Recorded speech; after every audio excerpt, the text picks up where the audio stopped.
श्रीमद्भगवद गीता में एक जगह कहा है, व्यक्ति का स्वयं का धर्म ही सर्वश्रेष्ठ है। दूसरे का धर्म भय का देने वाला है। स्वधर्म का क्या महत्व है? महर्षि, सामान्यतया स्वधर्म से तात्पर्य विशिष्ट कोटि तथा जातिगत कर्तव्यों से है। भौतिक वातावरण भी ध्यान में रखना चाहिए। भक्त, यदि वर्णाश्रम धर्म से आशय है, तो इस प्रकार के धर्म का प्रचलन तो भारत में ही है, जबकि गीता का उपयोग तो अखिल जगत के हेतु होना चाहिए। महर्षि, हर देश में किसी न किसी रूप में वर्णाश्रम विद्यमान है। महत्व इस बात का है कि एकमात्र आत्मा में स्थित रहो, वहां से बाहर भटको नहीं। इसका वास्तविक भाव यही है। स्व एषौन, स्वयं का अर्थात आत्मा का, पर दूसरे का अर्थात अनात्मा का। आत्मधर्म का प्रतिष्ठान आत्मा में है। क्लेश अथवा भय नहीं होंगे। जब कोई अन्य होता है तभी दुख उत्पन्न होता है। यदि यह अनुभूति हो कि केवल एकमात्र आत्मा ही है, दूसरा कोई नहीं है, तब भय नहीं होगा। आज मानव भ्रमवश अनात्म धर्म को आत्मधर्म समझकर दुख उठाता है। उसे आत्मा को जानकर उसी में स्थित रहना चाहिए। तब भय का अंत हो जाता है और संशय भी नहीं रहते। यदि इसका अर्थ वर्णाश्रम धर्म लें, तो भी यही आशय निकलेगा। ऐसा धर्म तभी फलदायक होगा जब निःस्वार्थ भाव से किया जाए, अर्थात यह मान लिया जाए कि वह कर्ता नहीं है, परंतु किसी उच्चतर सत्ता का यंत्र मात्र है। उच्चतर सत्ता अवश्यम भावी को होने दे और मैं केवल उसके आदेशों का ही पालन करूं। कर्म मेरे नहीं है, इसलिए कर्मों के परिणाम भी मेरे नहीं हो सकते। यदि इसके अनुरूप विचार तथा कर्म हो, तो कष्ट है कहां? चाहे वर्णाश्रम धर्म हो अथवा लौकिक धर्म, यह महत्व का नहीं है। अंततो गत्वा निष्कर्ष यह निकला, स्व आत्मनः पर अनात्मनः ऐसे संशय स्वाभाविक हैं। शास्त्रानुसार व्याख्या का आधुनिक मानव के जीवन से सामंजस्य नहीं हो सकता, जिसे जीवनयापन हेतु अनेक प्रकार से कार्य करना होता है। पौंडी से आए एक व्यक्ति ने बीच में टोका, सर्वधर्मान परित्यज्य मामेकम शरणम व्रज। सब कर्तव्यों को छोड़कर केवल मेरी शरण में आओ। श्री भगवान, सर्व अनात्मनः ही है। महत्व एक का है। जिस मनुष्य की दृढ़ स्थिति एक पर है, उसके लिए धर्म कहां है? तात्पर्य यह है कि आत्मा में निमग्न हो जाओ। भक्त, गीता का उपदेश तो कार्य करने के लिए किया गया था। महर्षि, गीता क्या कहती है? अर्जुन ने युद्ध करने से इनकार कर दिया। कृष्ण ने कहा, जब तक तुम लड़ने से इनकार करते रहोगे, तुम में कर्तापन का भाव रहेगा। युद्ध करने वाले अथवा न करने वाले तुम हो कौन? कर्ता भाव को त्यागो। जब तक उस भाव का निवारण नहीं करोगे, तुम्हें कर्म तो करना ही होगा। उच्चतर सत्ता तुम्हारा उपयोग कर रही है। उसके आदेश के पालन की अवहेलना कर तुम स्वयं उसी सत्ता को स्वीकार कर रहे हो। इसकी अपेक्षा उस सत्ता को अंगीकार कर उसके आदेशों का यंत्रवत पालन करो। अन्य प्रकार से कहें तो, यदि तुम इनकार करोगे तो तुम्हें बलपूर्वक युद्ध में खींच लिया जाएगा। अनिच्छुक कर्ता की अपेक्षा इच्छा पूर्वक कार्य करना श्रेयस्कर है। अथवा आत्मा में स्थित हो कर्तापन के भाव से रहित होकर स्वभावानुसार कर्म करो, तब कर्म का फल तुम्हें प्रभावित नहीं करेगा। यही पुरुषार्थ एवं वीरता है। आत्मा में संस्थिति ही गीता के उपदेश का सार है। अंत में महर्षि ने स्वयं फिर कहा, यदि मनुष्य आत्मा में स्थित है, ये संशय उदय नहीं होंगे। वे तभी तक उदय होते हैं जब तक वह वहां स्थित नहीं होता। भक्त, जिज्ञासु का ऐसे उत्तर से क्या हित होगा? महर्षि, फिर भी शब्दों में शक्ति होती है, जो यथा समय निश्चय ही परिणाम करेंगे। एक मौलवी ने प्रश्न किया, निद्रा कैसे आती है? महर्षि, यदि प्रश्नकर्ता जान ले जागृति में कौन जाग रहा है, तो वह यह भी जान लेगा कि निद्रा कैसे आती है। जिज्ञासा जागृत मनुष्य को ही होती है, सोने वाले को नहीं। सुषुप्त आत्मा की अपेक्षा जागृत आत्मा को जानना सरल है। भक्त, मैं कैसे जगा यह जानता हूं, किंतु निद्रा कैसे आई यह मैं नहीं जानता। मुझे अपनी जागृत अवस्था का भान है। उदाहरणार्थ, यदि कोई मेरा बेंत ले जाए तो मैं उसे रोक देता हूं, किंतु निद्रा या स्वप्न में ऐसा नहीं कर सकता। जागृति का प्रमाण स्पष्ट है, परंतु निद्रा का क्या प्रमाण है? महर्षि, तुम्हारा अज्ञान निद्रा का प्रमाण है, तुम्हारा ज्ञान जागृति का। भक्त, मेरी आंखों के खुलने से जागृति का पता चल जाता है, किंतु निद्रा किस प्रकार घेर लेती है?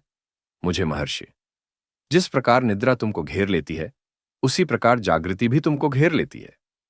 भक्त, किंतु मैं निद्रा का आगमन उसी प्रकार अनुभव नहीं करता जिस प्रकार अपनी जागृति का। महर्षि, कोई बात नहीं। भक्त, कृपया निद्रा का वर्णन वगैरह उदाहरण के दें। निद्रा स्वयं क्या है, यह जानना आवश्यक है। मैं निद्रा का वास्तविक चित्र चाहता है। महर्षि, ऐसा चित्र तो निद्रा ही है। भक्त, मुक्ति विवाहित रहकर पाना उत्तम है, अथवा सन्यासी बनकर। महर्षि, तुम जिसे भी उत्तम समझ लो। भक्त, विश्वामित्र विवाहित अवस्था में नहीं गिरे, किंतु सन्यासी जीवन में एक बार फिसल गए। क्या यह दूसरों पर भी लागू नहीं होता? महर्षि, सन्यासी जीवन में भी विश्वामित्र उतने ही पवित्र थे जितने कि विवाहित जीवन में। उनमें तनिक भी अंतर नहीं था। विवाहित अवस्था में भी वे उतने ही अपवित्र थे जितने कि सन्यासी अवस्था में थे। भक्त, क्या वे अर्षि थे? महर्षि, अपवित्र अवस्था में वे अर्षि नहीं थे। भक्त, क्या वे पुनः ऋषि बन सकते थे? महर्षि, हां, उपयुक्त भक्ति से वे अच्छे ऋषि बन सकते थे। प्रायश्चित तथा प्रार्थना से वह ठीक हो जाता है। भक्त, इतने वर्षों की तपस्या से आपने क्या प्राप्त किया? महर्षि, जो प्राप्त करने योग्य था वही मैंने प्राप्त किया। जो देखने के योग्य है वही मैं देखता है। भक्त, क्या सभी वही देखने में समर्थ हैं? महर्षि, जो दूसरे देखते हैं वही मैं देखता हूं, वह तो सभी में अनुस्यूत है। भक्त, क्या उसे देखने का यही मार्ग है? महर्षि, पद्धति कोई भी हो, हज करने वाले किसी भी दिशा से आएं, उन्हें एक ही मार्ग से काबा में जाना होगा अथवा काबा जाने को एकत्रित होना होगा। भक्त, आपके स्वयं के अनुभूत मुक्ति पथ पर चलने के लिए 2 उपदेश बताने की कृपा करें। महर्षि, मैं क्या उपदेश जानता हूं? हर वस्तु उपदेश है। ईश्वर की आराधना ही एकमात्र उपदेश है। मौन के विषय में श्री भगवान एकांत का मौन मजबूरी का है। समाज में रहकर वाणी पर संयम रखना मौन के तुल्य है। रखता है।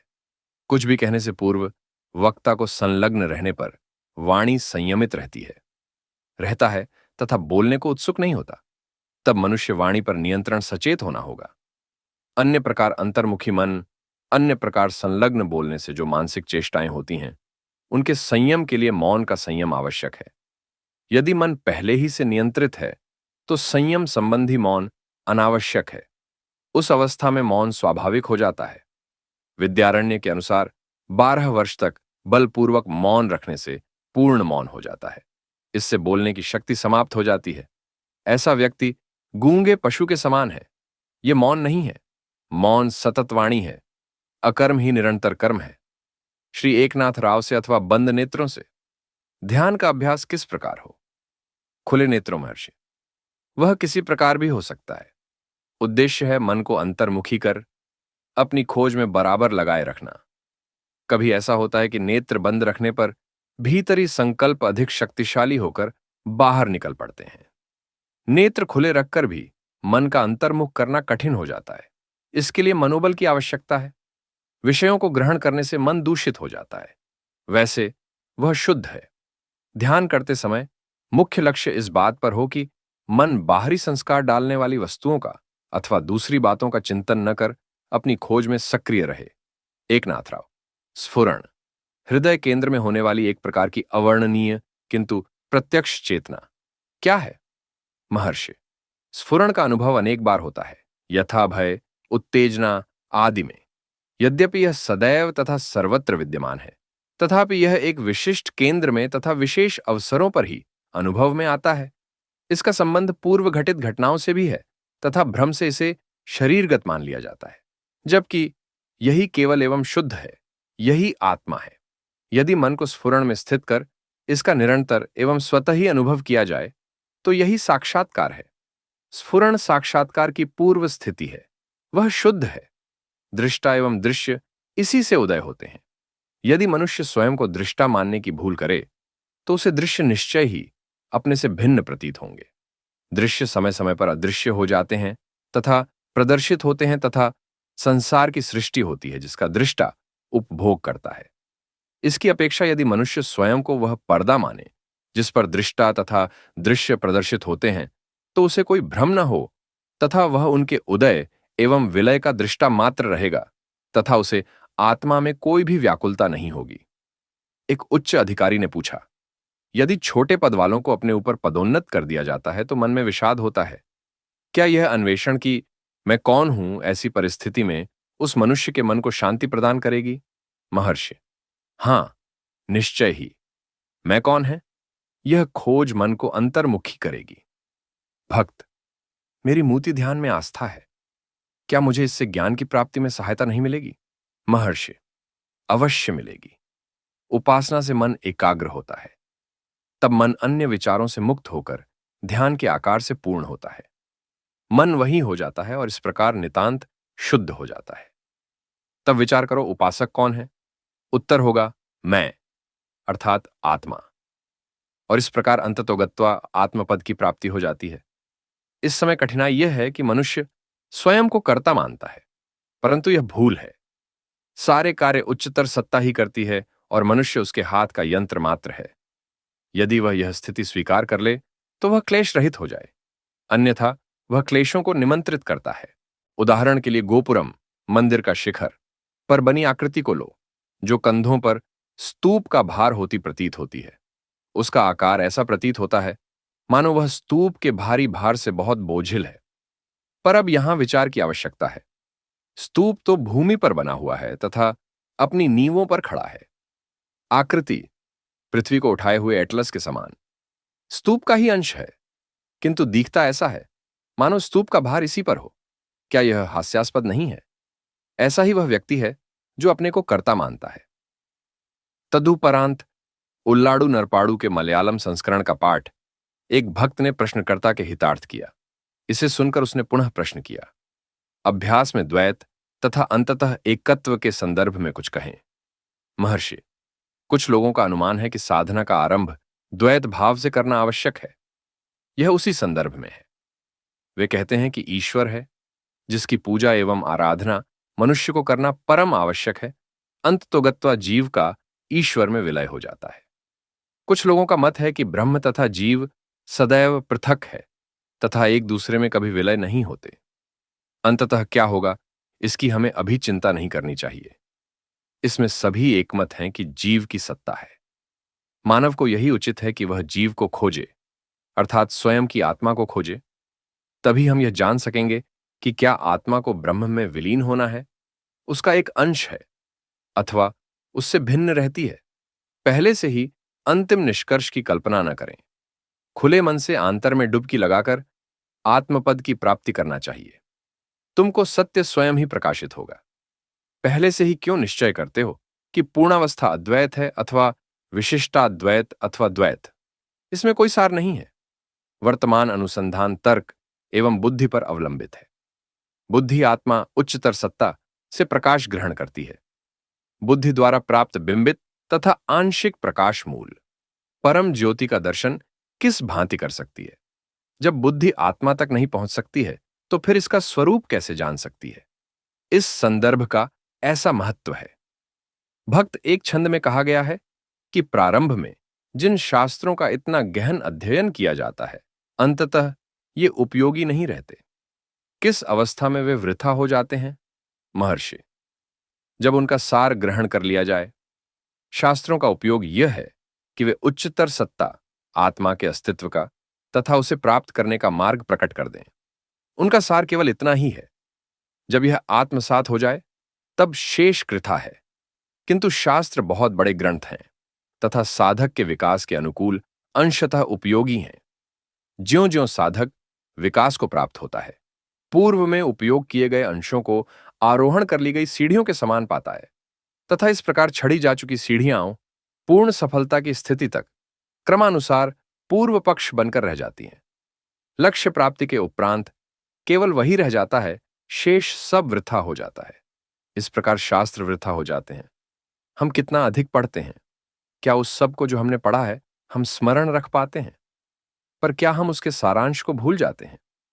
मन सार को पचा लेता है, शेष भुला देता है। शास्त्रों के साथ भी ऐसा ही है। वास्तविकता यह है कि मानव स्वयं को सीमित मानकर ही कष्ट उत्पन्न कर लेता है।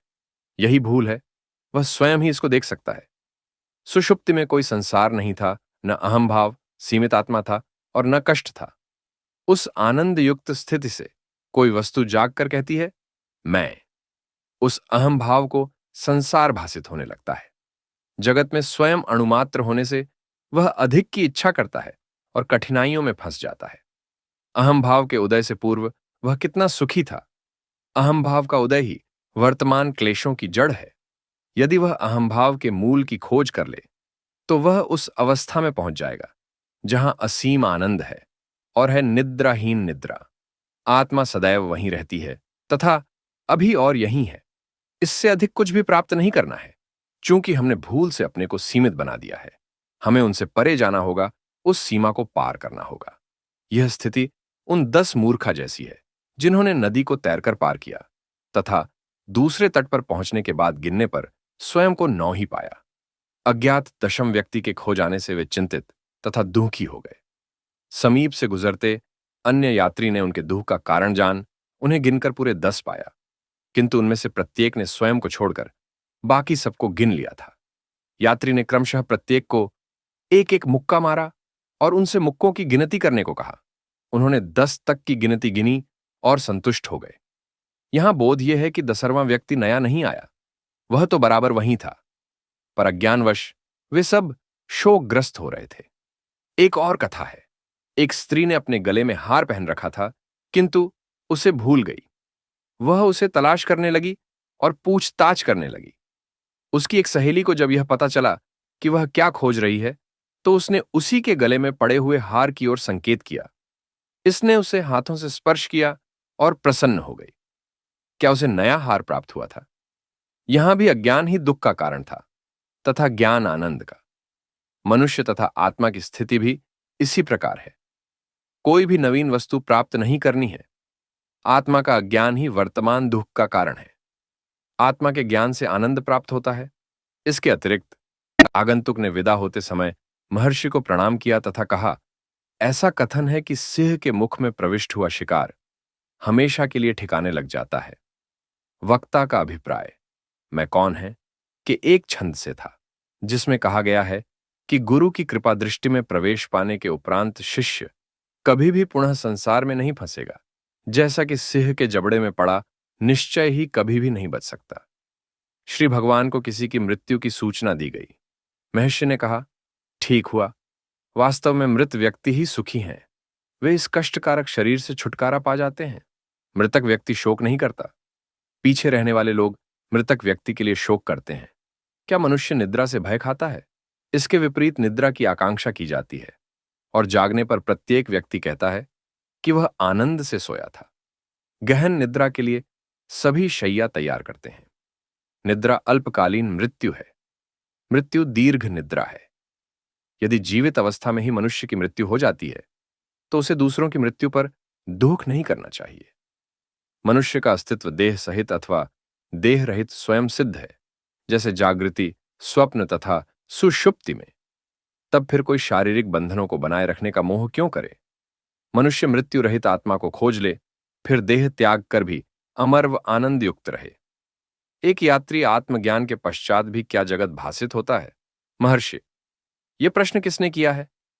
यह प्रश्न ज्ञानी ने किया है अथवा अज्ञानी ने? भक्त अज्ञानी ने। महर्षि, यह अनुभूति करो कि प्रश्न किसको उठता है। संदेह करने वाले का पता लगने के बाद भी यदि प्रश्न उठे तो इसका उत्तर दिया जा सकता है। क्या जगत अथवा देह कह सकते हैं कि वह है, अथवा देखने वाला कहता है कि जगत अथवा शरीर है? दृश्य को देखने के लिए दृष्टा होना चाहिए। पहले दृष्टा। देखने वाले को ढूंढो, बाद में क्या होने वाला है उसकी अभी चिंता क्यों? श्री भगवान ने फिर कहा, क्या इससे कोई अंतर पड़ता है कि जगत भासित होता है अथवा भासित नहीं होता है? क्या जगत के अभी भासित होने से तुम्हारी कोई हानि हो गई? अथवा जब तुम्हें गहन निद्रा में संसार भासित नहीं होता था, तब क्या तुम्हें कुछ प्राप्ति हो गई थी? संसार भासित होता है अथवा भासित नहीं होता, इसका कोई महत्व नहीं है। अज्ञानी पुरुष ज्ञानी को कर्मरत देखकर भ्रमित हो जाता है। जगत दोनों को भांसता है, किंतु उनका दृष्टिकोण भिन्न है। चित्रपट का उदाहरण लो। पट पर चित्र चलते रहते हैं, जाकर उन्हें पकड़ो। तुमने क्या पकड़ा? केवल पर्दा ही। चित्रों को समाप्त हो जाने दो, तब क्या बचता है? फिर वही पर्दा। यहां भी ऐसा ही है। जबकि जगत भासित हो रहा है। ये देखो कि जगत किसे भासित हो रहा है। मैं के आधार को पकड़ लो। आधार को पकड़ लेने के पश्चात जगत भासित होता है अथवा नहीं, इससे क्या अंतर पड़ता है। अज्ञानी जगत को सत्य मानता है, जबकि ज्ञानी इसे केवल आत्मा की अभिव्यक्ति मानता है। आत्मा अपने को व्यक्त करती है अथवा नहीं, इसका कोई महत्व नहीं। आश्रम में एक पत्र आया था जिसमें स्मृति, निद्रा तथा मृत्यु से संबंधित कुष्ठ विद्वत्तापूर्ण प्रश्न पूछे गए थे। पहले देखने में प्रश्न तर्कयुक्त प्रतीत हुए, किंतु उत्तर देने में कठिन लगे। किंतु महर्षि के समक्ष उस विषय को रखने पर उन्होंने बहुत ही सुंदर ढंग से उलझन को सुलझाकर बताया कि सत्य मैं को असत मैं से पृथक न करने से ही यह सब भ्रम उत्पन्न हुआ है। विशेषण तथा वृत्तियां असत मैं की है, सत्य मैं की नहीं। मनुष्य के प्रयास का उद्देश्य अपने अज्ञान का निवारण ही है। बाद में वे समाप्त हो जाते हैं और वास्तविक आत्मसत्ता वहां सदैव ही रहती है। आत्मभाव से रहने के लिए किसी प्रयास की आवश्यकता नहीं है। एक यात्री दक्षिण रेलवे के श्री केन0 S0 N0 अय्यर ने कहा, मेरे ध्यान में तनिक सा विश्रांति स्थल आता है। जब मैं अपने आप से प्रश्न करता हूं मैं कौन हूं, तो मेरा तर्क इस प्रकार चलता है। मैं अपने हाथ को देखता हूं, इसे कौन देखता है? मेरी आंख। आंख को किस प्रकार देखें? एक शीशे में। इसी प्रकार स्वयं को देखने के लिए भी शीशा अवश्य ही होना चाहिए। मेरा प्रश्न है, मुझमें शीशे का स्थान कौन उपलब्ध कराएगा? महर्षि, तब तुम यह प्रश्न क्यों करते हो, मैं कौन हूं? तुम ऐसा क्यों कहते हो कि तुम दुखी होते हो इत्यादि? तुम शांत भी रह सकते थे। तुम अपनी आत्म शांति से बाहर क्यों आते हो? भक्त, इस प्रकार जिज्ञासा करने से मुझे एकाग्र होने में सहायता मिलती है। क्या एकाग्रता ही एकमात्र लाभ है? महर्षि, इससे अधिक तुम क्या चाहते हो? एकाग्रता ही मुख्य वस्तु है। तुमको अपनी शांति से बाहर क्यों आना पड़ता है? भक्त, क्योंकि मैं बाहर खींचा जाता है। महर्षि, मैं कौन है का तात्पर्य है मैं के स्रोत की खोज करना। यह जान लेने पर जिसके लिए तुम प्रयत्न करते हो उसकी प्राप्ति हो जाती है। महर्षि के शब्दों का सारांश यह प्रतीत होता है कि प्रयास पूरी क्षमता से करना आवश्यक है तथा पराजय की भावनावश घबराकर प्रयास छोड़ देना उचित नहीं। मध्यम वय के गौर वर्ण शांत व्यक्तित्व वाले विख्यात प्राध्यापक डा. राधा कमल मुखर्जी योग अथवा ध्यान का अभ्यास करते हैं। अनेक अलौकिक अनुभव कर चुके हैं। महर्षि से उन रहस्यों का समाधान कराना चाहते हैं। उन्होंने एक पुस्तक भी लिखी है जिसका प्रकाशन Messrs Longman green and company London से करा चुके हैं। आत्मज्ञान की प्राप्ति उन्हें कठिन प्रतीत होती है तथा महर्षि की सहायता चाहते हैं। उनका प्रश्न, उपनिषद में वर्णित ध्यान की पद्धति अब लुप्त हो चुकी है। बंगाल के एक महान संत ने मुझे यह पद्धति समझाई। अनेक वर्षों के संयम तथा अभ्यास के बाद मुझे कुछ रहस्यमय अनुभव होने लगे हैं। कभी मुझे ऐसा आभास होता है कि भूमा परम चैतन्य अनंत है तथा मैं सीमित चेतन हूं। क्या यह सही है? महर्षि, केवल भूमा पूर्णता की ही सत्ता है, वह अनंत है। उसी में से सीमित चेतन उपाधि सहित उदय होता है। यह आभास अथवा बिंब है। इस व्यक्तिगत चेतन को परम चैतन्य में विलीन कर दो, बस यही करना है। भक्त, भूमा परम चैतन्य का विशेषण है। महर्षि, भूमा ही सर्वोपरि है। यत्र नान्यत पश्यति यत्र नान्यत शृणोति स भूमा। जहां उसे कोई दूसरा प्रतीत नहीं होता, सुनता कुछ नहीं, वही पूर्णता है। इसकी परिभाषा तथा वर्णन नहीं हो सकता, यह यथावत है। भक्त, एक अपरिमितता का अनुभव होता है। कदाचित यह भूमा से तनिक नीचे किंतु उसके निकट है। क्या मैं सही है? महर्षि, केवल भूमा ही है, मन का है, अन्य कुछ भी नहीं। यह सारा कथन तो भक्त, मन से परे जाने पर ही मुझे इस विशालता की अनुभूति होती है। महर्षि, हाँ। प्रोफेसर महाशय ने उनसे तनिक आगे बैठी महिला को इसका भाव हिंदी में समझाया। महिला, ध्यान तथा विक्षेप में क्या अंतर है? महर्षि, कोई अंतर नहीं। जब संकल्प है तब विक्षेप है, जब कोई संकल्प नहीं है तब ध्यान है। किंतु ध्यान केवल अभ्यास है जो वास्तविक शांति की अवस्था से भिन्न है। महिला, ध्यान का अभ्यास किस प्रकार हो? महर्षि, संकल्पों को मत आने दो। महिला, कार्य तथा ध्यान में सामंजस्य कैसे करें? महर्षि, कर्ता कौन है? जो कार्य कर रहा है उसे यह प्रश्न करने दो। तुम सदैव आत्मा हो, तुम मन नहीं हो। कार्य सदैव आत्मा की समक्षता में ही होता है। यह प्रश्न तो मन उठाता है। आत्मज्ञान की प्राप्ति में कार्य बाधा नहीं करता। कर्ता का मिथ्या देहाभिमान ही इसमें बाधक होता है। इस मिथ्या देहाभिमान से छुटकारा पाना है। प्रोफेसर, क्या चेतन रहित अवस्था अनंत चैतन्य के समीप नहीं है? महर्षि, केवल चैतन्य ही रहता है, अन्य कुछ नहीं। भक्त श्री भगवान का मौन स्वयं एक महान शक्ति है। यह हमें कुछ मानसिक शांति प्रदान करती है। महर्षि, मौन अनंत वाणी है। मौखिक वाणी मौन की इस अन्य वाणी में बाधक होती है। मौन में हम आसपास के वातावरण के घनिष्ठ संपर्क में होते हैं। दक्षिणामूर्ति के मौन ने 4 ऋषियों के संशय निवृत्त कर दिए। मौन व्याख्या प्रकटित तत्वम।